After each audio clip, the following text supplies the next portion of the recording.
Hello guys, तो कैसे हैं आप सब। उम्मीद है सभी खैरियत से होंगे। आज मैं एक और न्यू मानवा स्टार्ट करने वाली हूं जिसका नाम है the strongest brother lost his memory, जो कि बहुत ज़रा मज़ेदार है। और चले बिना किसी स्पॉइलर के कहानी शुरू करते हैं। कहानी की शुरुआत होती है और हमें एक जगह दिखा जाती है जहाँ बहुत ज़्यादा बारिश हो रही थी और तभी कोई वहाँ पे चल के आ रहा था जिसके पाँव पे खून लगा हुआ था। तो वहाँ पे एक लड़की थी, वो कहती है जाहिद, तो वो लड़का कहता है रोजी। और वो लड़की किसी जेल में कैद थी और उसके साथ एक भेड़िया भी था। तो वो आदमी उसे कहता है इसे ले लो, ये होली रेलिक है। और उसके हाथ में एक पत्थर था जो कि ब्लू कलर का था। वो कहती है क्या? तो वो कहता है ये टेम्पल का ट्रेजर है और इसकी वजह से टाइम को वापस पलटा जा सकता है, मैंने इसे चुरा लिया। तो वो कहती है लेकिन क्यों, तुमने ऐसा क्यों किया? वो कहता है इसको यूज करने के लिए डिवाइन पावर की जरूरत पड़ती है, लेकिन मेरे पास डिवाइन पावर नहीं है तो मैं इसको यूज नहीं कर सकता, लेकिन एक बार तुम तो ट्राई कर सकती हो ना। वो कहती है लेकिन मेरी डिवाइन पावर तो बहुत जरा वीक है, ये रैली को एक्टिवेट नहीं कर सकती, एटलीस्ट इसके लिए हाई प्रीस्ट चाहिए होगा। लेकिन तभी वो आदमी वो नीचे गिरने लगता है। तो वो लड़की कहती है क्या जाहिद, और वो नीचे गिर गया था और तभी उसकी सांसें वो बंद हो रही थी। तो वो कहता है मैं सच में चाहता था कि तुम यहाँ से बाहर निकल आओ, लेकिन मैंने प्रॉमिस किया था कि मैं टेम्पल को डिस्ट्रॉय कर दूंगा और तुम्हें यहाँ से आज़ाद करवा दूंगा। तो आई एम सॉरी, लेकिन मैं अपना प्रॉमिस नहीं रख पाया। और तभी उसकी सांसें चलना बंद हो गई थी और वो वहीं पर दम तोड़ गया था। तो वो लड़की कहती है जाहिद प्लीज़ अपनी आंखें खोलो, और वो तो रो रही थी। वो कहती है प्लीज़ प्लीज़ उठ जाओ। और तभी वो वुल्फ वो भी चिल्लाता है उठ जाओ, लेकिन हमारी हीरोइन तो रोई जा रही थी। और तब वो कहती है ये मास्टर ऑफ वुल डिवाइन, ये तो मेरे साथ ट्रैप था ना, लेकिन जो इकलौता इंसान मेरे लिए बहुत ज़्यादा प्रीशियस बना था इस दुनिया में, वो भी चला गया, वो भी मर गया। लेकिन एक बार फिर से टेम्पल ने मुझसे वो छीन लिया, वो एक जो मुझे बहुत ज़्यादा डेयर था। और तब वो हमें बताती है मेरा नाम तो 3 बार चेंज हो चुका है। जब मैं 5 साल की थी और ऑर्फनेज में रह रही थी तो मेरा नाम रोजी था, कोई सरनेम नहीं था। लेकिन जैसे ही मुझे डिवाइन पावर मिली तो मेरा नाम रख दिया गया रोजी ट्राइन। और ट्राइन एक सरनेम होता है एक अप्रेंटिस के लिए जिसके पास थोड़ी सी डिवाइन पावर हो। और उसकी वजह से मुझे टेम्पल में छोटे मोटे काम करने पड़ते थे। लेकिन उसके बाद अचानक जब मैं 11 साल की हुई तो मुझे कोई मिला और वहाँ पे एक लड़का आता है। वो कहता है हेलो, मेरा नाम है यूलियन नोराट। तो वो कहती है क्या नोराट? वो कहता है मुझे माफ कर देना तुम्हें इतनी देर से ढूंढने के लिए, लेकिन मुझे अभी पता चला कि तुम भी यहाँ पे एग्जिस्ट करती थी। और तब वो कहता है मेरे फादर डिफरेंट हैं लेकिन हमारी मॉम सेम ही है, वो काउंट नोराट की बेटी थी और अब से हम लोग इकट्ठे रहेंगे और तुम्हारा नाम होगा रोजी नोआट। तो वो कहती है क्या? तो वो कहता है हाँ बिल्कुल, हमारी मॉम एक ही है लेकिन हमारे फादर अलग हैं और हम लोग हाफ सिबलिंग्स हैं। तो वो कहती है एक बायोलॉजिकल ओल्डर ब्रदर जिसको मुझे पता ही नहीं था कि वो यहाँ पर रहता है, वो मेरे पास आया है। तो वो कहता है कम ऑन रोजी, चलो हम लोग नोआट स्टेट पे चलते हैं, मैं तुम्हारे साथ रहूंगा। तो वो उसकी तरफ हाथ बढ़ाता है और वो उसके हाथ देखती है और वो सोचती है नोराट फैमिली तो पूरे एम्पायर में सबसे ज्यादा वेल्दीएस्ट है और मैंने कभी इमेजिन नहीं किया था कि मुझे भी वो नाम मिलेगा। और उसके अलावा उस फैमिली के टेम्पल के साथ बहुत ज़्यादा बुरे तल्लुकात हैं। लेकिन एक बच्ची के तौर पर एक फैमिली बैकग्राउंड मेरे लिए मैटर नहीं करता था, मेरे लिए सिर्फ ये मैटर करता था कि मेरे पास फैमिली हो जो मुझे पसंद करती हो, और इसलिए मैंने उसका हाथ थाम लिया।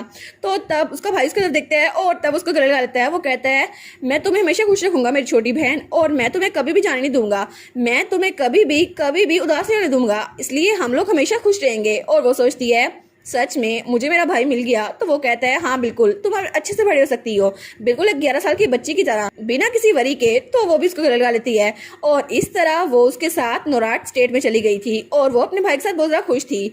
और इस तरह उसका बड़ा भाई यूलियन जो कि एक इनक्रेडिबल पर्सन था, वो बहुत ज़्यादा स्ट्रॉन्गेस्ट था। और ऐसा कहा जाए कि वो पूरे एम्पायर में सबसे ज़्यादा स्ट्रॉन्गेस्ट था तो ये गलत नहीं होगा, क्योंकि उसके पास तो बहुत ज़्यादा पावर थी। लेकिन उसके सारे रिलेटिव्स उससे बहुत ज़्यादा जलते थे क्योंकि वो नोराट फैमिली का वारिस भी था। लेकिन वो मुझे यानी कि अपनी छोटी बहन को बहुत ज़्यादा पसंद करता था और उसने मेरे लिए सब कुछ किया, इसलिए मेरी उसके तरफ बहुत ज़्यादा रिस्पेक्ट थी और वो उसने मुझे प्रोटेक्ट किया। लेकिन ये सब कुछ बहुत अरसे तक नहीं चला क्योंकि कुछ अरसे बाद ही उसका एक्सीडेंट हो गया। तो तभी वो कहता है आखिर ये लड़की है कौन? तो वो कहती है क्या?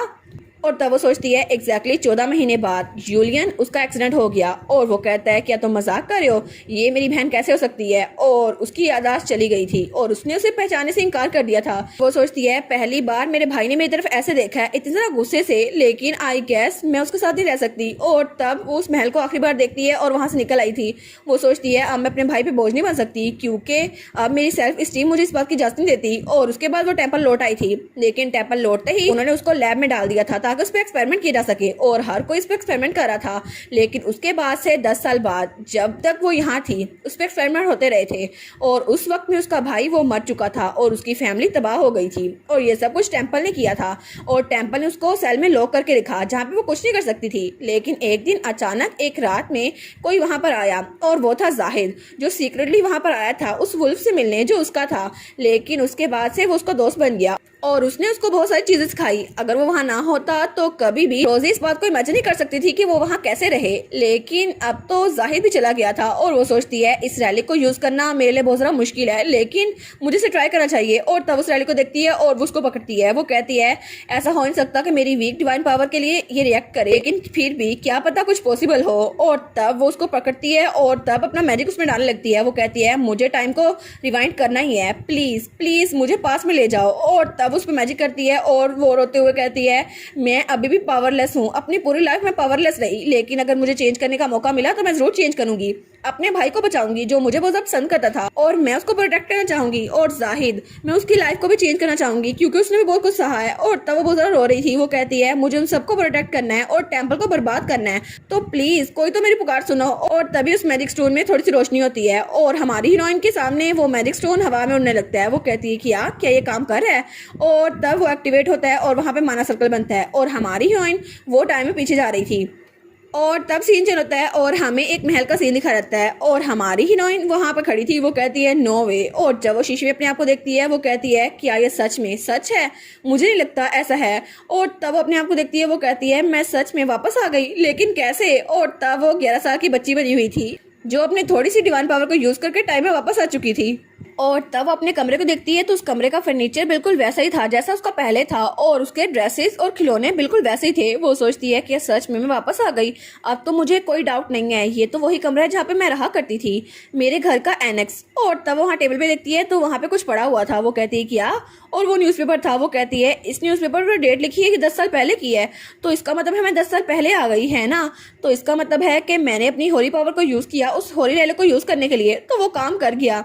तो क्या उसने मुझ पर तरस खाया? और तब उस न्यूज़पेपर को रख देती है। लेकिन वो वहाँ बैठते हुए कहती है वेल अब ये सोचने से मुझे कोई जवाब तो मिल नहीं जाएगा, तो मुझे अब उसे डील करना होगा जो आगे आने वाला है, क्योंकि अब से 10 साल पहले मुझे वो चीज़ें करनी होंगी जो मुझे करने की ज़रूरत है। और सबसे पहले मैं यूलियन को सेव करूंगी, मेरा बड़ा भाई जो मुझसे 12 साल बड़ा है, लेकिन उसकी याददाश्त जाने के बाद सब लोगों ने उसकी जायदाद पे कब्जा कर लिया और उसको मरने के लिए छोड़ दिया। और अचानक से पता नहीं कैसे उसको थोड़ी सी इंजरी आई और उसके बाद टेम्पल ने उसको मरवा दिया और उसकी लाइफ बिल्कुल मीनिंगलेस थी। और ये फैक्ट कि मैं यहाँ पर नॉर्थ स्टेट में हूँ, इससे मैं ये बात यकीनी बना सकती हूँ कि मेरा भाई इस बार जिंदा होगा और मैं उसको बचा लूंगी चाहे कुछ भी हो जाए। और दूसरे नंबर पे मेरा गोल है कि मैं जाहिद से मिलूं और उसको बचाऊं, क्योंकि जाहिद उसने मेरी लाइफ में मेरी बहुत ज़्यादा हेल्प की है और मैं चाहती हूँ कि उसका पास्ट वो भी अच्छा रहे और उसको भी कुछ सहना ना पड़े, क्योंकि जाहिद इस वक्त वो तो अपने मुल्क के साथ होगा लेकिन वो बहुत ज़्यादा परेशान होगा।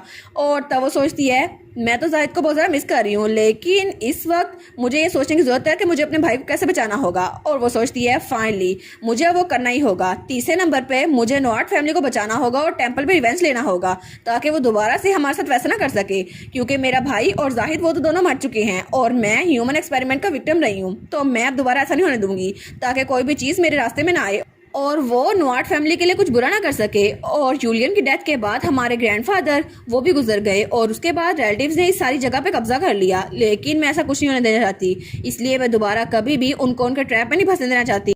और वो दिल में सोचती है मैं हमेशा से पावरलेस रही थी लेकिन अब मैं दोबारा ऐसे नहीं जी सकती।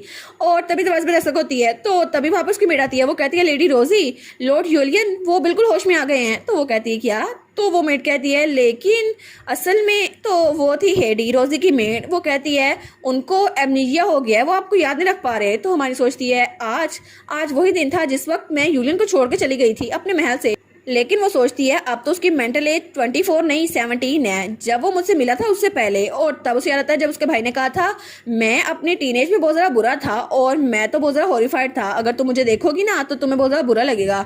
और वो अपनी डार्क हिस्ट्री को याद कर रहा था और वो ब्लैक ड्रैगन को भी स्ले कर चुका था। वो कहती है ब्लैक ड्रैगन? तो वो कहता है दूसरे लफ्जों में कहें तो तुम मुझसे मिल नहीं सकती क्योंकि मैं तो एक ट्रबल मेकर था। तो वो कहती है मेरा भाई तो बिल्कुल ट्रबल मेकर बना होगा। तो तब उसकी मेड कहती है लॉर्ड जूलियन वो आपको याद नहीं रख पा रहे, तो क्या अभी भी आप उनके पास जाना चाहेंगी? वो सोचती है हाँ बिल्कुल।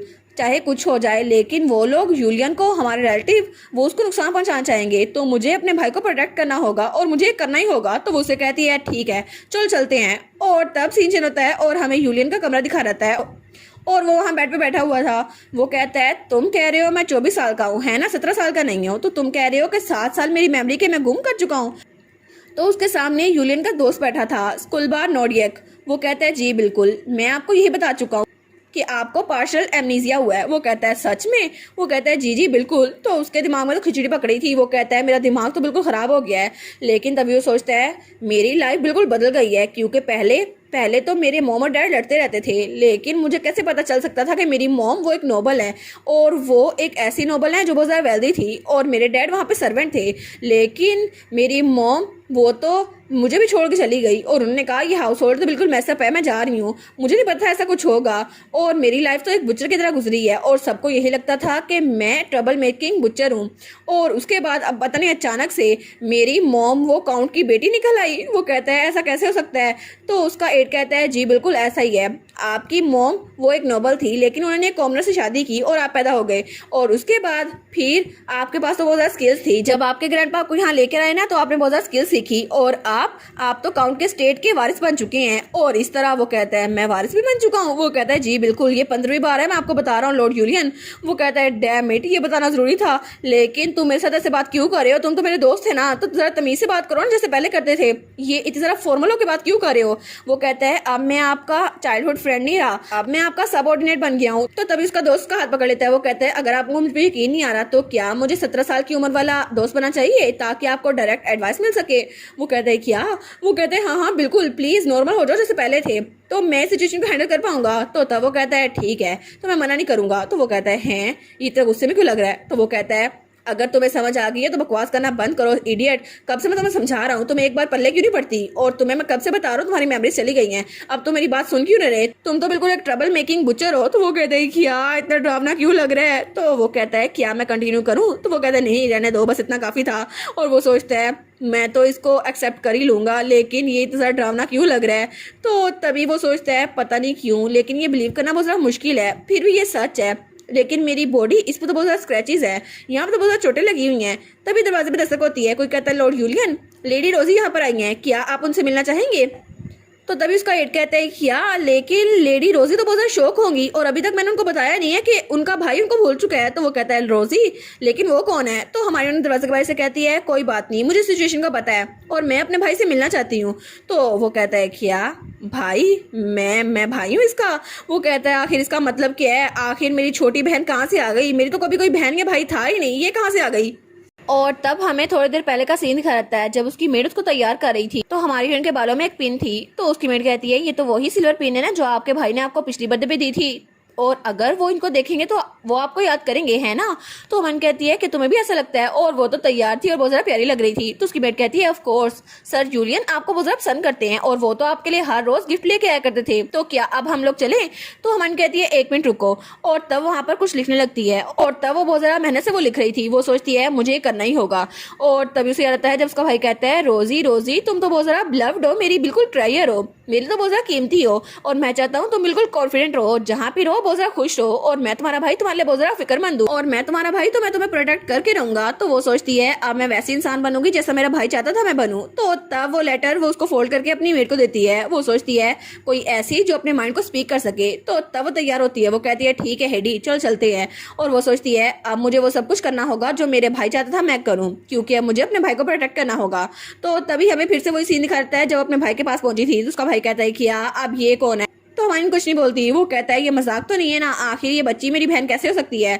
तो हमारी हीरोइन वो तो अग्रेशन से पहले बिल्कुल ऐसी थी। वो सोचती है मैंने यही अल्फाज सुने थे और यहाँ से भाग गई थी, मुझे लगा था मेरा भाई दोबारा मुझे कबूल नहीं करेगा, लेकिन आई होप कि इस बार वो मुझे कबूल कर ले और अब मैं पीछे नहीं हटूंगी। तो वो उसके पास आने लगती है। तो वो सोचती है अब मैं फ्यूचर को चेंज करके रहूंगी, क्योंकि इस बार मुझे एक्ट करना ही होगा। वो कहती है आपसे मिलकर बहुत ज़्यादा खुशी हुई भाई, और मेरा नाम है रोजी नोराट, और मैं आपकी बहन हूँ, हालांकि हमारे फादर डिफरेंट है। तो वो सोचता है कि ये तो बहुत ज़्यादा यंग है, लेकिन ये मेरी बहन कैसे हो सकती है? वो कहता है ओए बच्ची तुम कितने साल की हो? वो कहती है मैं 11 साल की हूँ। जब आप 12 साल के थे ना तो मॉम वहाँ से चली गई थी और उसके बाद फिर मैं पैदा हुई है ना, तो मैं आपसे 12 साल छोटी हूँ। तो वो खांसने लगता है। वो सोचता है क्या हमारी मॉम किस तरह की इंसान थी, देखो सही उन्होंने 2 शादियाँ की थी लेकिन वो ऐसा कैसे कर सकती थी। तो वो कहता है और वो तो एक लॉर्ड थी ना, नोबल लेडी थी, तो फिर उनको ये करने की जरूरत क्या थी। तो मन कहती है ओ, तो मुझे लगता है ये उन्होंने वैसे किया होगा सिर्फ थ्रिल के लिए, लेकिन जिस दिन आप पहली बार मुझसे मिले थे ना, मॉम ने पहले ही मुझे छोड़ दिया था और मैं ऑर्फनेज में रह रही थी। तो वो सोचता है क्या, और उसने तो अपना दिमाग वैसे चढ़ा लिया था। वो सोचता है इस बच्ची ने इतना सब कुछ सहा है और मैं इसको ऐसे ही बोल रहा हूँ। तो हमारी उन कहती है जी बिल्कुल, मैं ऑर्फन के तौर पर रह रही थी लेकिन फिर आप मुझे यहाँ पर लेके आए और आपने मेरे लिए बहुत सारा केयर और लव शो किया और आपने मुझे प्रॉमिस किया कि आप मेरी रिस्पॉन्सिबिलिटी लेंगे और मैं आपसे 12 साल छोटी हूँ और मैंने आपको ये इसलिए बताया ताकि आपको ये याद रहे, इससे आपको हेल्प मिलेगी। तो तब वो कहता है किया और अपना सर पकड़ लेता है। वो कहता है डैम इट, मुझे तो कुछ याद ही नहीं आ रहा। तो तब वो कहता है डैम इट, मुझे तो अपनी याददाश्त वापस नहीं मिल रही, अब मुझे इस बच्चे का ध्यान भी रखना पड़ेगा। तो उसका साथी कहता है किया, तो तभी वो उसके मुंह पे रख लेता है। वो कहता है नो वे, आप ऐसा नहीं बोल सकते। तो तभी वो कहता है लेडी, मुझे लगता है इनका दिमाग खराब हो गया, ये ऐसे बकवास किए जा रहे हैं। सीरियसली यूलियन, दिमाग तुम्हारा खराब हो गया, तुम कुछ भी बोल जा रहे हो। तो वो कहता है किया, तो मन कहती है नहीं नहीं कोई बात नहीं, मुझे लगता है आपको अपने स्पिरिट का माउथ ऐसे बंद नहीं करना चाहिए। अगर भाई अपनी होश में होते तो आपको कभी माफ ना करते। वो कहता है मैं इसलिए नहीं कर रहा क्योंकि इन्होंने मुझे मना किया था, अगर एक बार इसकी याददाश्त वापस आ गई ना तो ये तलवार लेके मेरे पीछे आएगा कि मैंने इतनी सारी बकवास की, अपनी छोटी बहन को ये सब कुछ कहा और तुमने मेरी जुबान को नहीं पकड़ा। आई एम श्योर कि वो कुछ ऐसे ही करेगा। तो यूलियन कहता है मैं करूंगा। और वो कहते हैं इसके बाद वो अपना पूरा महीना यही रोते हुए गुजारेगा कि उसने आपसे ऐसा क्यों बोला, अपनी बहन से इतने हार्श वर्ड्स क्यों बोले। तो यूलियन कहता है हैं मैं बोलूंगा लेकिन ऐसा क्यों। तो तब वो उन तीनों की तरफ देख रहा था तो तीनों उसकी तरफ घूरी जा रहे थे। वो सोचता है क्या मैंने कोई और गलती कर दी, ये लोग पता नहीं क्या करी जा रहे हैं। तो तब वो कहता है आखिर तुम लोग मुझसे चाहते क्या हो, मुझे बताओ सही। और अभी मैं अचानक उठा हूँ और मैं नोबल बन गया हूँ और अभी मैं पूरे एरिया में सबसे ज्यादा स्ट्रॉन्गेस्ट हूँ, क्या ये सच भी है या फिर नहीं। तो मन कहती है वेल ये इम्पॉसिबल तो नहीं है ना, और वैसे भी आपकी लाइफ तो नोबल ही थी। तो वो टेंट्रम करते हुए कहता है मुझे नहीं चाहिए नोबल लाइफ, मैं बहुत ज़्यादा डरा हुआ हूँ, मुझे वापस आना है बुच्चर शॉप में, मैं तो एक बुच्चर ही हूँ ना। और फिर वो कहता है मेरे लिए कुछ भी नहीं हो सकता, मुझे अपनी लाइफ गुजारनी है और मुझे बच्चे को भी साथ रखना होगा, मैं इतना कंफ्यूज क्यों हो रहा हूँ। तो हमारी ना सोचती है यूलियन तो इस वक्त मेरे सामने टेंट्रम दिखा रहा है, लेकिन सीरियसली अगर मैं पुरानी होती तो मैं कभी इमेजिन नहीं कर सकती मेरे साथ में ऐसा कर सकता है। और तब उसे लगता है जब उसके भाई ने कहा था अगर तुम मुझे पहले वैसे देख लो ना तुम बहुत ज़्यादा डर जाओगी। और वो सोचती है यूलियन तो बिल्कुल एक लिटिल ब्लैक ड्रैगन की तरह बन गया और वो तो सच में बहुत ज़्यादा डरावना लग रहा है मुझे, लेकिन फिर भी मुझे रियलिटी को एक्सेप्ट करना ही होगा क्योंकि वो ब्रूटल काउंट नोआर्ट वो मेरा भाई है और मेरा भाई वो बहुत जल्द मरने वाला है क्योंकि टेम्पल उसको मार देगा अगर मैं उसके साथ ना रही। तो वो उसको घुरी जा रहा था। वो सोचता है मे भी मैंने कुछ ज़्यादा ही बोल दिया। वो कहता है मैं, और तो हमन कहती है वेल मुझे लगता है कि भाई आपका दिमाग बिल्कुल ख़राब हो गया है और मुझे लगता है कि आप बिल्कुल एक होपलेस इंसान है जिसकी आंखें खुली भी हैं फिर भी वो कुछ देख नहीं सकता। तो वो कहता है क्या, और उसका गाइड कहता है माय लेडी आप ये क्या बोल रही हैं। तो वो कहती है बिल्कुल, क्योंकि अगर तुम यहाँ पर है तो तुम जिंदा नहीं रह सकते और स्पेशली ग्रैंडपा अगर नहीं है तो तुम तो जिंदा रह ही नहीं सकते। वो कहता है क्या तुम ये क्या कह रही हो। तो तब वो कहती है हेडी मेरे भाई को वो कॉन्ट्रैक्ट दो। तो वो कहता है क्या कॉन्ट्रैक्ट, लेकिन कौन सा। और तब वो कॉन्ट्रैक्ट पढ़ने लगता है। वो कहता है ये कॉन्ट्रैक्ट क्या है, और वहाँ कॉन्ट्रैक्ट लिखा हुआ था यूलियन नोआर्ट अपनी सारी प्रॉपर्टी दे देगा रोजी नोआर्ट को। तो वो कहता है क्या बच्ची आखिर ये है क्या, मैं तुम पे सारी प्रॉपर्टी ट्रांसफर कर दूंगा, लेकिन क्यों। तो तब उसको सील देते हुए कहती है इसको रख ले, ये आपकी सील है और इसके जरिए आप इस कॉन्ट्रैक्ट को सील कर सकते हैं, तो अभी जल्दी करें और इसको स्टैम्प कर दें। तो वो कहता है हैं इसको स्टैम्प करना है। वो कहती है जी बिल्कुल जल्दी करें इसको स्टैम्प कर दे क्योंकि आपकी सारी प्रॉपर्टी मेरी तरफ ट्रांसफर हो जाएगी। तो हमारी उन कहती है जल्दी करें ना, टाइम नहीं है हमारे पास। तो वो कहता है क्या ये मेरी सारी पोजेशन लेना चाहती है, ये इतनी ज़रा डरावनी है। तो वो कहता है नहीं नहीं ये बिल्कुल भी ठीक नहीं है। वो कहता है आखिर तुम्हारी जितनी छोटी बच्ची मनी के साथ जरा ऑब्सेस क्यों है और तुम इसके बाद करने के वाली हो अगर तुम्हें ये सब कुछ मिल गया। तो वो कहता है जरा देखो सही तुम्हारे कपड़े और ज्वेलरी इतनी ज़रा एक्सपेंसिव है, तुमने इतने ज़रा महंगे कपड़े पहने हुए हैं और तुम इतने ज़रा पैसे क्यों खर्च करती हो। तो वो कहती है भाई ये सब कुछ आप मेरे लिए लेके आए थे। वो कहता है हैं मैं लेके आया था। वो कहता है क्या सच में मैं लेके आया था, लेकिन कब, मुझे तो याद ही नहीं आ रहा। वो कहती है इट्स ओके, वैसे भी आप तो मुझ पर बहुत ज़्यादा पैसे खर्च किया करते थे और आप तो पॉजिटिवली सोच सकते हैं ना, वैसे भी अच्छी चीज़ है ना कि आपका ओपिनियन मैटर करता है। और वो सोचता है मैं तो अपने होम टाउन वापस जाने का सोच रहा था और इस हाउस होल्ड को छोड़ने का, लेकिन फिर भी अब मुझे इस बच्ची का ध्यान रखना पड़ेगा। लेकिन ये ऐसी बच्ची जो सर से लेकर पैर तक पैसे में डूबी हुई है, मैं इसका खर्चा उठा भी पाऊंगा या नहीं, और बुच्चर शॉप से मेरे पास इतने पैसे तो निकलेंगे नहीं। तो वो कहता है ओए बच्चे। तो वो कहती है बच्चे नहीं मेरा नाम रोजी है। तो वो कहता है अच्छा ठीक है रोजी, लेकिन अगर मैं काउंट के स्टेट को छोड़कर चला गया तो क्या तुम मेरे साथ वापस चलोगी और मैं बुच्चे शो पे होऊंगा, क्या मेरे साथ वापस चलोगी? तो वो उसकी तरफ देखती है तो वो कहता है मैं बस सोच रहा था मे भी तुम मेरे साथ रहना चाहो, तो क्या तुम मेरे साथ चलोगी मेरे पीछे? तो तब हमन कहती है बिल्कुल नहीं, मैं आपके साथ काउंट के मेंशन को छोड़ के नहीं जाने वाली, मेरी कोई इंटेंशन नहीं है। वो कहता है और वो सोचता है ऑफ कोर्स वो काउंट के मेंशन की आदी हो चुकी है, वो मेरे जैसे किसी बुच्चर के साथ क्यों रहना चाहेगी, और वैसे भी ये तो अच्छा ही है कि हम लोग यहीं पे अपने रास्ते जुदा कर लें। और तब उस कील को देखता है और वो सोचता है हाँ ये सील, मुझे लगता है ये सील बिल्कुल ठीक रहेगी। तो तब वो उसकी तरफ वो डॉक्यूमेंट करते हुए कहती है आप इसको सील क्यों नहीं करे, जल्दी करे इसको सील करे, मुझे जल्दी है। वो कहता है 1 मिनट रुको सही बच्ची। तो वो कहती है मैं बच्ची नहीं हूँ, मैंने कहा ना मैं रोजी हूँ, और वैसे भी आपने कहा था कि आप सब कुछ छोड़ के बुच्चे शो पे वापस आने वाले हैं, तो आपको ये सारी चीज़ें छोड़नी पड़ेंगी ना, तुम मुझे दे दें और क्या होगा। वो कहता है ये सच तो है, लेकिन वो कहती है मुझे लगता है आपके बुच्चर वाले दिमाग में कुछ पड़ नहीं रहा, या फिर आप बिल्कुल एक बेवकूफ़ हैं, वो भी इसमें इंक्लूड है। तो वो कहती है ब्रदर आखिर आप सच में इस तरह के इंसान हैं? तो वो कहता है क्या? तो वो जल्दी से कहता है ठीक है अब ये ज़्यादा नहीं है तो मुझे जल्दी दो, मैं इसको सील करता हूँ। और तब वो कहती है जी जी बिल्कुल इसको लें जल्दी करें। तो वो कहता है ठीक है बस मुझे इसे सील करना है ना, और तब अपनी एनर्जी लगाता है और उससे मैजिक ऑरा निकलता है और उसको सील कर देता है। तो मन कहती है क्या ये हो गया, और तब वो सुख का सांस लेती है, वो कहती है फाइनली ये हो गया। तो वो सोचता है सच में ये बच्ची मुझे प्रोवोक करना चाहती थी ना, इसने इंटेंशनली ये किया। तो वो कहता है एनीवेज तुमने कहा तो मेरी बहन हो, लेकिन मैंने ये सब कुछ तुम्हें दे दिया, फिर भी इसको आराम से यूज़ करना, इसको एक साथ स्पेंड ना कर देना। वो कहती है जी जी बड़े भाई। तो तब वो सोचता है ये तो बहुत ज़्यादा बिटर स्वीट लग रहा है, मुझे लगा था ये मेरी बहन है तो मेरी फिक्र करेगी, लेकिन इसको तो पैसे की फिक्र है। पता नहीं मैं इसके साथ कैसा रिलेशनशिप में था कि मैं इसके लिए पैसे खर्च करता रहता था, मैं तो बिल्कुल इसका नौकर होऊंगा ना। तभी किसी के कदमों की आवाज़ वहाँ पर आती है और बहुत सारे लोग वहाँ पर आ रहे थे। वो कहता है कि यार ये आखिर इतनी ऊंची आवाज़ किस चीज़ की है? तो वो लोग वहाँ पर देखते हैं तो तभी दरवाज़ा खुलता है और 3 लोग वहाँ पर आते हैं। वो कहते हैं लॉर्ड यूलियन आप उठ गए हैं? तो वो कहता है हैं? तो वो तीनों के तीनों उसके इर्द गिर्द जमा थे। वो कहते हैं लॉर्ड यूलियन आपको इसको सील करना ही होगा, जल्दी करें। और दूसरा कहता है तुम पीछे हट जाओ, मुझे सील करवाना होगा, मैंने पहले शेड्यूल किया था, ये मॉर्निंग से मैंने शेड्यूल किया हुआ है। तो दूसरा कहता है नहीं डॉक्यूमेंट मैं पहले लेके आया हूँ। तो यूलियन कहता है ये क्या है? और वो सोचता है इतने डिफिकल्ट वर्ड लिखे हुए हैं मुझे तो कुछ समझ नहीं आ रहा। तो वो लोग कहते हैं आपको समझने की जरूरत नहीं है, जल्दी करें इसे सील करें, और वैसे भी कुछ ज़रा बड़ा नहीं है, आपको इसे सील करना पड़ेगा, और भूल जाएं आपके पास मैजिकल पावर है, आप बस इसको सील कर दे। तो वो उसको तो सर दर्द करने लग गया था। वो सोचता है ये आखिर क्यों हो रहा है। तो तभी उसका साथी आ गया तो वो कहता है सब लोग पीछे हट जाओ, लॉर्ड यूलियन की तबीयत बिल्कुल ख़राब है और उनको तो आराम की जरूरत है। तो वो लोग कहते हैं कि ज़िंदगी और मौत का मामला है, तुम पीछे हटो, हमें ये सील करवाना ही होगा। तो वो कहते हैं लॉर्ड यूलियन जल्दी करें, हमारे डॉक्यूमेंट को पहले सील करें और फिर आपको आराम से इसको पढ़ने का मौका मिल जाएगा। तो तभी हमारी हीरोइन कहती है स्कुल्बा। तो वो कहता है जी माय लेडी। और जब वो देखते हैं तो उस डॉक्यूमेंट को देखते हैं, वो कहता है अरे हाँ ये बात तो सच है। तो वो कहता है सब लोग तुम लोग अपना टाइम वेस्ट करना बंद करो, क्योंकि तुम लोगों को पता भी है लॉर्ड यूलियन ने सबसे पहले अपनी सारी की सारी प्रॉपर्टी लेडी रोजी को ट्रांसफर कर दी है। तो हमारी हीरोइन तो डॉक्यूमेंट बिल्कुल एक शील्ड की तरह दिखा रही थी, ये देखो मेरे पास पोजेशन है। तो सब लोग कहते हैं क्या?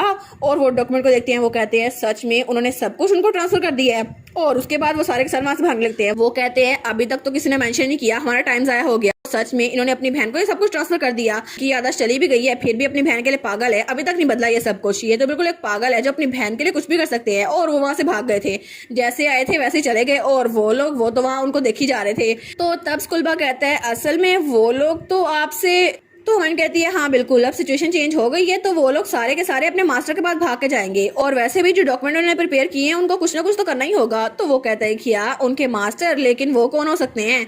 तो हमन कहती है हमारे रिलेटिव्स जो आपसे आपकी पोजीशन लेना चाहते हैं, इसलिए तो मैंने आपसे ये साइन करवाया था। अगर आप उन डॉक्यूमेंट को सील कर देते ना तो सारे के सारे पैसे और सारी की सारी जायदाद आपके रिलेटिव्स के पास चल जाती। तो वो कहता है क्या?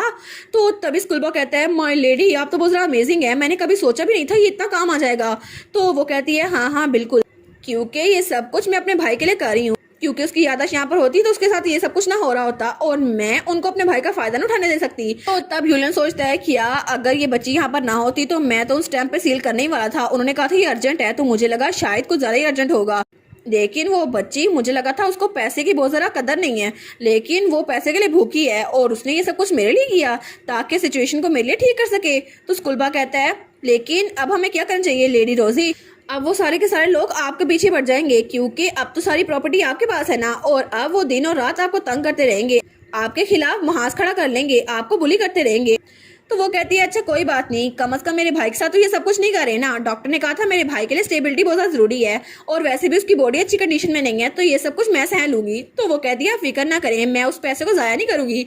तो वो सोचता है वाह ये बच्ची ये सब कुछ मेरे लिए कर रही है, ये तो बिल्कुल एक एंजल है। तो तब हमारी उसकी तरफ स्माइल करके देखती है, तो वो कहता है क्या अब क्या हुआ। तो तब उसकी तरफ आके कहती है आप जब अर्जेंट मैटर रिजॉल्व हो गया है, तो तब उसके पास आके कहती है तो हमें अब असल बात की तरफ आना चाहिए। तो वो कहता है क्या। तो वो कहती है जी भाई हमें अब असल बात करनी चाहिए, क्या बात करने के लिए तैयार है।